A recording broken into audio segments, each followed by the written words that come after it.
नमस्कार दोस्तों, मैं हूं अमित और आप देख रहे हैं नॉलेनोर। दोस्तों, मेरे एक व्यूअर ने जानना चाहा है कि कसारा घाट पर बैंकर लोकोमोटिव में 2 से 3 लोकोमोटिव क्यों लगाए जाते हैं, जबकि वो गुड्स लोकोमोटिव होते हैं जो ऑलरेडी पावरफुल होते हैं। तो यहाँ पर एक लोकोमोटिव से भी काम चल सकता है। तो दोस्तों, क्वेश्चन बहुत ही इंटरेस्टिंग है। सो आज की इस वीडियो में हम इसी के बारे में डिस्कस करेंगे और जानने की कोशिश करेंगे कि कसारा घाट में आपने रेल यात्रा के दौरान 2 से 3 या कभी कभी 4 भी बैंकर लोकोमोटिव देखे होंगे। तो यहाँ पर इतने सारे लोकोमोटिव को क्यों लगाया जाता है। तो दोस्तों, होता क्या है कि इस बात को समझने से पहले आप यह समझ लीजिए कि बैंकर लोकोमोटिव क्या होता है।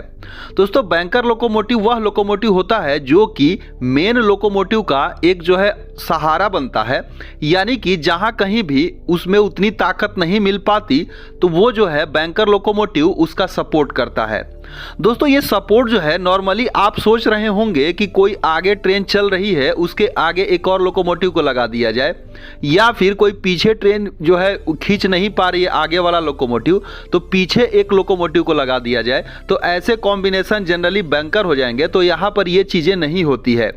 दोस्तों, दरअसल होता क्या है कि कोई भी घाट सेक्शन जहां पर ग्रेडियंट है, मतलब कि कोई तीव्र चढ़ाई या फिर कोई तीव्र ढाल, तो इस सिचुएशन में होगा क्या कि आगे का जो लोकोमोटिव है उस समय ट्रेन को जब खींचने का काम करेगा तो पूरा का पूरा ट्रेन का जो लोड है उसके कपलिंग के होते हुए पीछे तरफ रहेगी।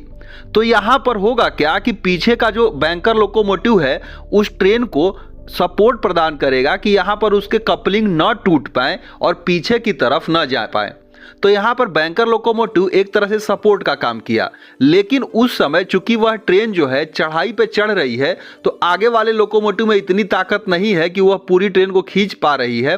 तो वहां पर एक आगे भी लोकोमोटिव को लगाया जाएगा, पीछे से भी एक लोकोमोटिव लगाया जाएगा, या फिर हो सकता है कि कोई गुड्स ट्रेन हो जिसमें ज्यादा लोड हो उस ट्रेन में, तो वहां पर जो है पीछे 2-2 बैंकर लगाए जाएंगे ताकि इस दौरान जो है कपलिंग टूटकर पीछे की तरफ ना आए। तो ये सिचुएशन तो हो गई जब चढ़ाई हो रही हो। अब मान लीजिए कि उस ट्रेन का आधा पार्ट जो है ऊपर चढ़कर नीचे की तरफ उतरने लगे, तो उस समय क्या होगा कि पीछे से बाकी जो बचे कोच हैं उनको भी ऊपर चढ़ाने के लिए सपोर्ट चाहिए।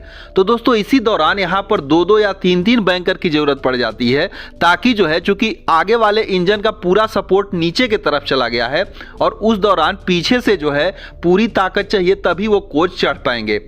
और फिर क्या होगा कि मान लीजिए कि पूरी चढ़ाई चढ़ने के बाद अगर ट्रेन नीचे उतरेगी तो उस समय जो है सारे कपलिंग का लोड आगे तरफ चले जाएंगे। तो उस समय भी सपोर्ट चाहिए ताकि जो है पीछे जितने भी कोच हैं उनको वह पकड़ कर रखे और ट्रेन अस्थायी रूप से उतर सके।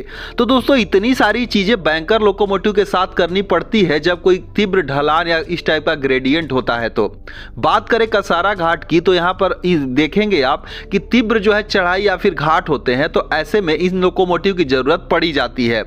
लेकिन एक यहां पर दूसरा रीजन यह भी होता है कि मान लीजिए कि चूंकि वहां पर कंटिन्यू जो है फ्रेट ट्रेन आ रही है, पैसेंजर ट्रेन आ रही है, तो इस दौरान अगर मान लीजिए कि 2-3 बैंकर 4 बैंकर जो है आगे ऊपर की तरफ जाएंगे और उधर से कोई दूसरी ट्रेन आ रही है तो फिर से वहां से लगा कर लाना पड़ेगा। तो ये जो है टाइम पीरियड यानी कि समय की बचत के लिए यहां पर जो है एक साथ जो है पेयर बना दिया जाता है बैंकर लोकोमोटिव का, ताकि ये जो टाइम कंज्यूमिंग हुआ कम हो जाए और जल्दी से जल्दी जितनी सारी ट्रेनें हैं उस घाट सेक्शन से उन्हें क्रॉस कर दिया जाए या गुजारा जाए, और बार बार जो है लोकोमोटिव को अटैच और डी अटैच ना किया जाए, क्योंकि जो लोकोमोटिव उनको लेकर जाएंगे उधर से उन्हीं को आना है। अगर उनको न भेजा जाए तो वहां पर लंबी लोकोमोटिव की लाइन लग जाएगी, क्योंकि सब चढ़ने वाले ही होंगे, तो उधर से जो वापस आएंगे उन लोकोमोटिव को हटाना भी पड़ेगा। तो इस प्रकार से वहां पर जो है ये पूरी प्लानिंग करी गई है कि या आप देखेंगे कि 3-4 जो है बैंकर लोकोमोटिव को एक साथ लगाकर इस पूरे ऑपरेशन को किया जाता है ताकि ट्रेन जो है सुचारू रूप से यहां पर चल सके। सो दोस्तों, उम्मीद करते हैं आपको चीजें समझ में आई होंगी। सो इस वीडियो बस इतना ही, मिलते हैं एक दूसरे वीडियो में, तब तक के लिए धन्यवाद।